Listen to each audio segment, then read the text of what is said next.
Toula's Tips for Caregivers.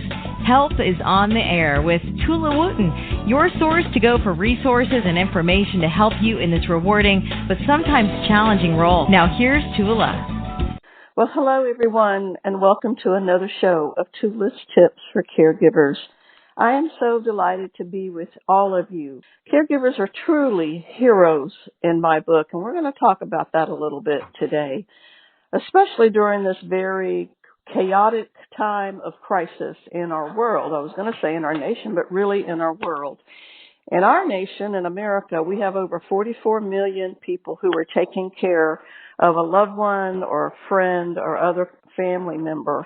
And this is the audience that I'm dedicated to, particularly caregivers of what I like to call an elder, someone over the age of 65. It is a very challenging time. It can be a time of, like I said, challenge, some things to cope with, but also an encouraging, inspirational time as you can really, truly learn a lot about yourself during this time. For those of you who've been listening for any time, you know I've been doing this radio show for 10 years now.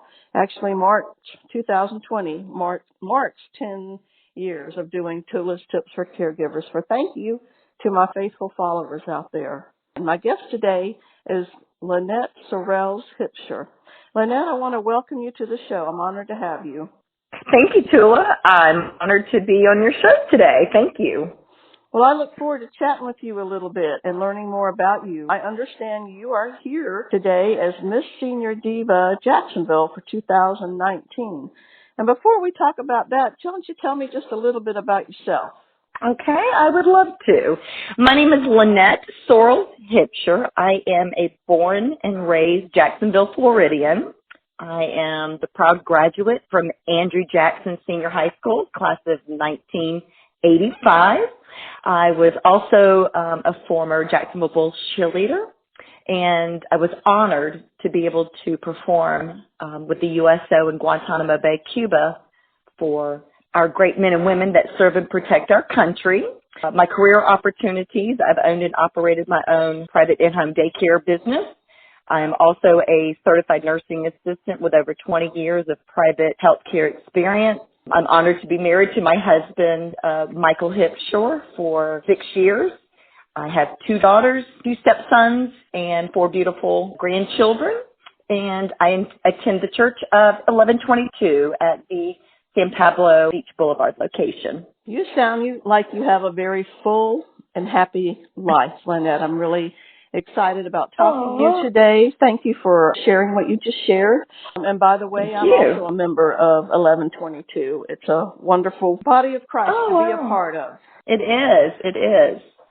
So tell me a little bit about Miss Senior Diva. What has your experience been like, and what prompted you to even do that in the first place? The former 2018 Miss Senior Diva was Darby Mueller. And she and I were former Jacksonville Bulls cheerleaders together. That 30 years ago when Jacksonville had the Bulls football team.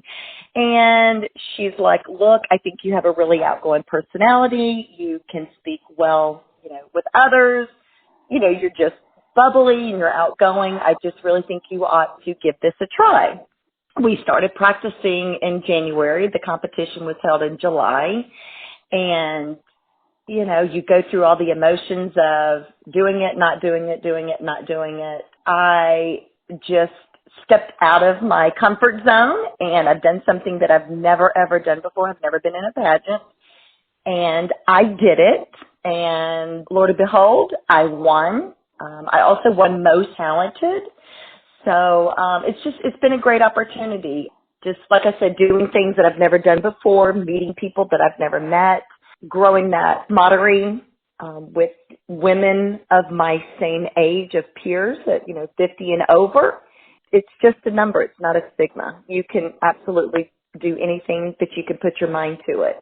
Absolutely. I believe as we age, we have every reason to grow bolder and continue to learn and flourish, not just have a period of decline, which is how so many people, unfortunately, view aging. So I'm really happy for you. Congratulations. Thank you. Thank you. What did you do as your talent? I pulled out the old, tricks out of my old hat. I did dance professionally with a dance company and a dance group until I was about 27, 28 years old. So you're talking 23, 24 years. I have not been back into a dance studio. And I was very blessed and honored that our choreographer that was with us with the Jacksonville Bulls, Linda Hipsher, has still owned and operated and had her dance studio for 40 years. Wow. She's been teaching dance. And I called up Linda, and she brought me back in the studio probably 4 months before the competition and taught me a hip-hop jazz routine to Boogie Fever. And again, like I said, I hadn't been in a dance studio in probably 23, 24 years. And the routine needed to be under 2 minutes. And my dance routine was 1 minute and 58 seconds long. And I came out there on the talent portion and danced like I have always been doing it every single day of my life. So it was, I impressed myself. I couldn't believe I could do that many dance. Well, congratulations. Thank you very much. Too, and I know hip hop is very high energy, so you go, girl. Yes, it was. It's very high energy. As a matter of fact, I've not done a whole lot of hip hop for that reason, so I'm impressed. Well, that was hip hop at the age of 51, and I turned 52 in December. So it was several months and lots of hours in the dance studio. And like I said, Linda is 58, and she's been teaching and has had her own studio since she was 18 years old. Remarkably, still the fantastic choreographer she was when I was 18. She was, like I said, my Jacksonville Bulls choreographer. So it was, I was impressed to see that she's pushing 60 and was still doing hip hop, jazz, ballet, tap, everything at 59 years of age. Well, it was impressive. Young. That'll definitely keep her young. I really do believe Yes, that. It will. Dancing is the best form of exercise. I've said this before. It is. It's very good. It's physical, it's social, it's emotional, it's really, as far as exercises that are most effective in preventing the onset of any kind of dementia, dancing is number one. Correct. And that just makes perfect sense when you think about it. So congratulations to you. Thank you. So let's talk about your platform. I know to be a contestant in this pageant, you have to have something that is your platform or something that you are passionate about. Tell me about yours. Yes, ma'am. My platform is the Alzheimer's and dementia disease. I have been doing caregiving. I've been a certified nursing assistant for 22 years. I've been in private caregiving for 10. Predominantly, my care patients have Alzheimer's and dementia. I've done additional educations and study with Alzheimer's. I've been an advocate for the state of Florida. I recently, last year, attended the Alzheimer's Impact Movement in Washington, D.C., with the Alzheimer's Association of Northeast Florida, located here in Jacksonville. We have, I'm not sure if our audience is aware of this, but we have 5.8 million Americans that are diagnosed with Alzheimer's in the United States, with another 200,000 of Americans that have early onset Alzheimer's under the age of 65. Not sure if a lot of our listeners know that. Alzheimer's is also the sixth leading cause of death in the United States. Caregivers that's provided, nationally is about 18.5 billion hours. Mm-hmm. Caregivers are us, caregivers. Family caregivers primarily, right? Yes, yeah. yes. With a cost of about $234 billion. We are estimated that by the year of 2050, we will be from 5.8 million of Alzheimer's in America to 14 million.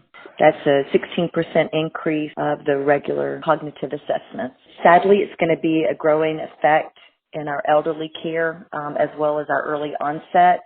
1 in 3 seniors die of Alzheimer's, and it kills more people in the U.S. more than breast cancer and prostate cancer combined. You're right. So a lot of people don't know that. It is a tragic, chronic, long disease to deal with. And it's tragic and sad in that, you lose your loved one before you lose your loved one.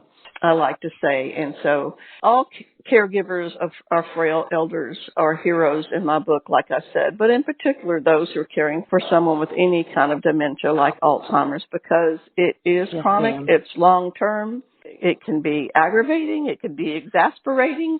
You're taking care of someone who looks the same on the outside. Right. And so you try to have the same conversations that you did with them before, and it doesn't work. And they can't answer you appropriately. And sometimes they ask you the same question 10 times in the space of 5 minutes. Mm-hmm. So it takes a lot of patience. My hat's off to you. Thank you. Thank you. I was just going to reiterate, lots and lots of patience, love, tenderness, care, and understanding. People need to have a lot of understanding when it comes to their loved ones. Right now, during the time that we're in with this pandemic of the coronavirus, some of my care patients live in assisted living facilities, and those assisted living facilities are only allowing caregivers, that have met the criteria by the state laws and code and regulations to come in and assist with those residents. So with that, I have an additional task of reinforcing and encouraging my care patients, letting them know, because routine is one thing. They're used to a schedule or routine, and not being able to see their loved ones. Some still recognize when they come in. They may not remember their name, but they still recognize their faces. Right. And right now, we're talking over 2 to 3 weeks that some of our care patients have not seen their family members. So just reiterating and reassuring them, giving them confidence, and sure their feelings, and let them express their emotions, and just comforting them at these times. They need that. They need the encouragement. They need the presence of their loved ones. And I know it's not possible right now, the actual physical presence, but I know there are other ways that their loved ones can actually interact with them. And my last show was with the executive director and CEO of the Alzheimer's Foundation of America. They gave some really practical tips for caregivers to actually be with, interact with their loved ones during this time of crisis, during this pandemic. And one of the things we're all resorting to right now is the digital world, to FaceTime them, to have a Zoom meeting with them. There are lots of different things you can do right now to still be able to see, if you will, your loved one. And that's so important to them. Excuse me, I'm sorry, I didn't mean to interrupt. I downloaded my Skype over the weekend because an Android and the iPhone, we couldn't, because it's two different networks, two different types of cell phone, so we weren't able to FaceTime. But once I downloaded the Skype, that gives me the opportunity to be able to let them see each other and talk to each other through the Skype. So if you don't have adjoining phones or networks that align or match up, if you can't FaceTime, I highly recommend everybody to download a Skype app, and you can Skype with different types of network systems, like, for instance, an iPhone and an Android. So the Skype is what's working really well for me right now with several of my care patients. So yes, I highly recommend going into the digital. Yes, absolutely. That's all a lot of us have right now, to be able to interact with people we know and love, and not just those of us who are taking care of someone, all of us. We're not allowed to get together or to get together in groups right now. So it's imperative, and I'm thankful for this platform that we have to be able to talk to people that we love. Caregiving is also my passion. I'm sure you may have heard that by now, Lynette. Yes, ma'am. Yes, I've ma'am. been doing this radio show, as I mentioned, for 10 years now, and I founded the Caregiver Coalition of Northeast Florida in 2008 and have planned and implemented over 70 Caring for the Caregiver conferences during that time, and I still do that. I still conduct caregiving conferences. As a matter of fact, I had a big one planned for March 14th that got canceled due to the coronavirus, but I still plan on doing that once life is returned to somewhat normal. Again, my passion is to care for the caregiver, because Before I started doing this, there wasn't really a focus on caregivers, and now that is changing. Thankfully, that is changing. In 2008, when I founded the Caregiver Coalition, there really wasn't anybody in Northeast Florida doing a whole lot of anything for caregivers, but that is changing now, and the pendulum is swinging, and there's a lot of discussion actually at the national level on what we can do to support caregivers by offering them more actual resources to help them, but also some financial assistance. There's even discussion on the Hill. I'm sure it's all suspended now in the light of this current crisis, but there is discussion on the Hill to put in place paid family leave for caregivers where they don't have to tap into their FMLA or to their accrued vacation time, but another set of paid leave for those who are caring for a loved one. And I do believe it's, that would be excellent. It's gained some momentum, and I do believe it's going to continue to, again, once we're past this crisis. And there are companies, actually, that are already doing that on their own, companies that I've applauded for doing that. Johnson & Johnson is one of them. AARP is another one of them. There's a list of about 25 to 30 of them in our nation that have put in place benefits for their family caregivers to be able to take off to spend time caring for their loved one, again, without having to tap into their FMLA, and I think that's really important. You and I have the same passion. You actually are working as a caregiver. I cared for both of my parents for about the last 5 years of their life. It was a very rewarding experience. I wouldn't change it for anything. Definitely had its days of challenge, and there were some stresses involved, and with that always comes family dynamics, which unfortunately sometimes seem to occur with most families when parents are being cared for. I have those memories, and I cherish those memories of being able to take care of my mom and dad, and I always knew that that would be my role someday.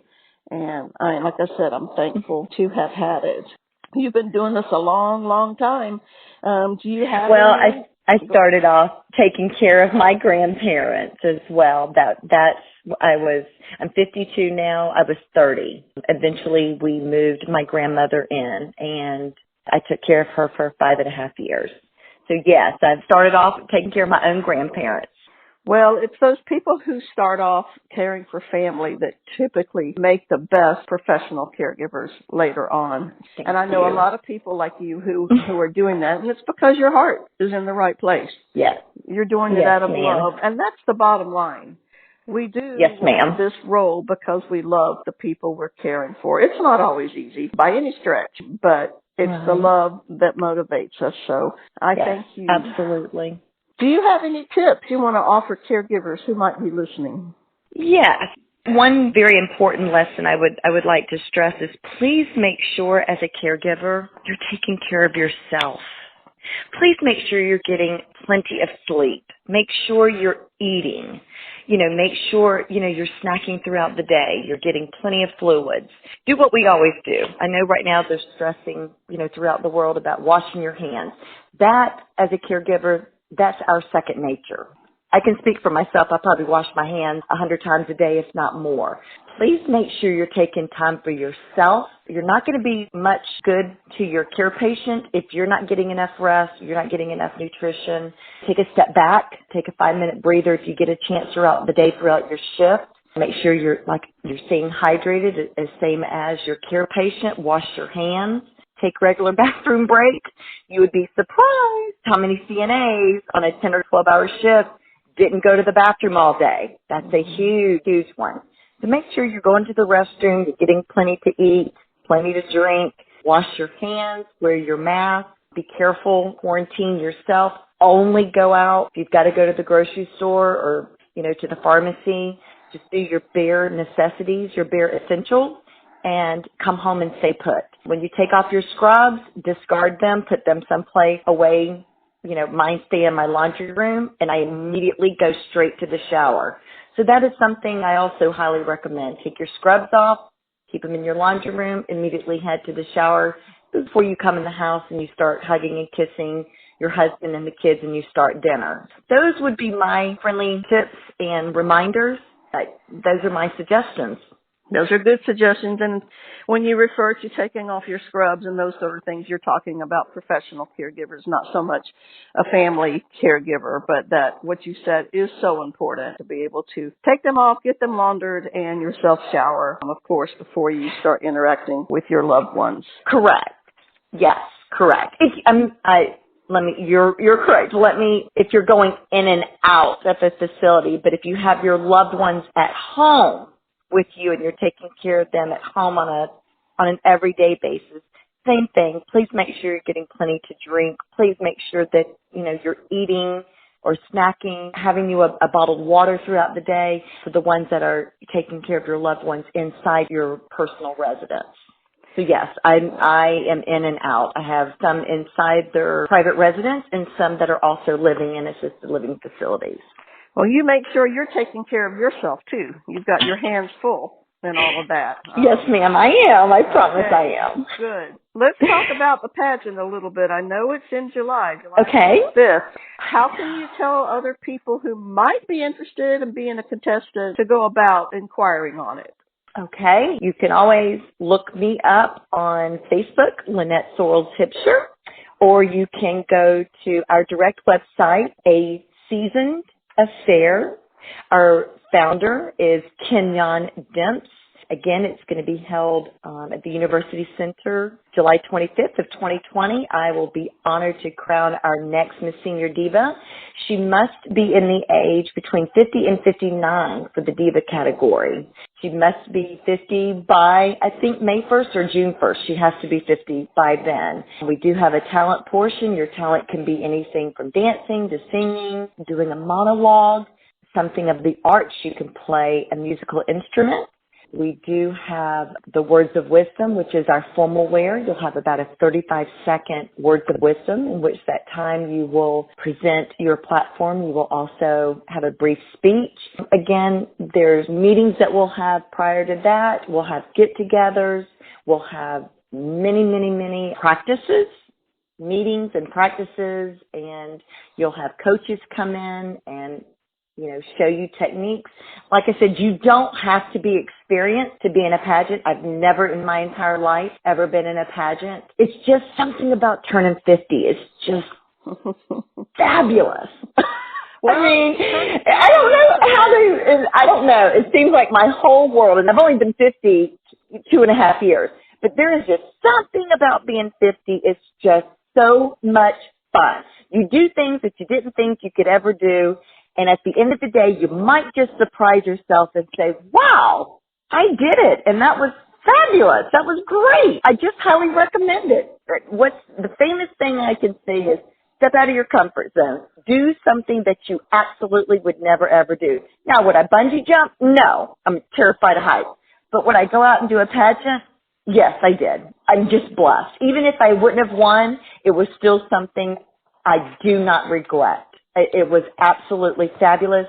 I met 10 amazing women that we all still keep in touch with today, either through text messaging or Facebook or, just sending a cute message or something. So it's been wonderful. I have thoroughly enjoyed it. I have no regrets. The only regret I would have had is if I would have quit. Well, and that's one thing I don't do. I'm not a quitter. You're a perseverer. I can tell that just by talking to you. Thank you. Congratulations to you. You've been an awesome guest. Thank you for telling us about the pageant. Thank you for your passion, which is caregiving. And as I said, yes, that's been my main message on this radio show is caregivers, put yourself first. Take care of yourself. I wish everyone out there who is taking care of someone lots and lots of blessings. I love you. You can always reach me through my website, Toula's Tips for Caregivers.com. That is TOULAS, tipsforcaregivers.com. Till we meet again on the show, everyone take care of yourself and stay well.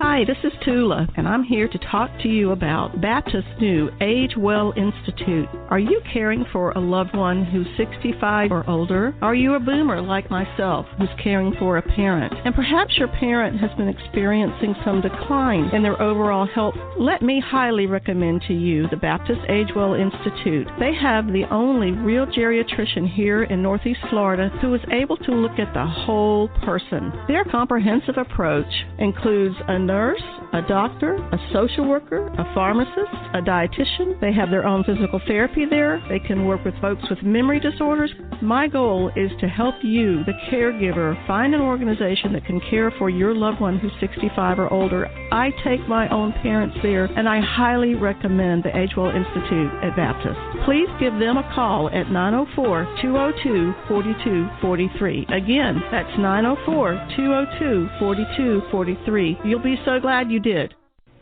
Have you read the new book, Love Stories and Timeless Tips yet? It's by our own Toula Wooten with Toula's Tips for Caregivers. Toula is a caregiver, too, as well as an expert on caregiving. You can get it in paperback or on Kindle at Amazon.com. The book is filled with touching stories of caregivers taking care of their loved ones. Each chapter has helpful ideas that we all can use. I love that Toula included a Toula's tip with each story. Her message to caregivers is clear. Take care of yourself so that you can take care of your loved one. This is a beautiful book for all caregivers to read, whether you're a part-time, full-time, or long-distance caregiver, or someone receiving care. You should get the book today. Just go to Amazon.com. Search for Love Stories and Timeless Tips by Toula Wooten.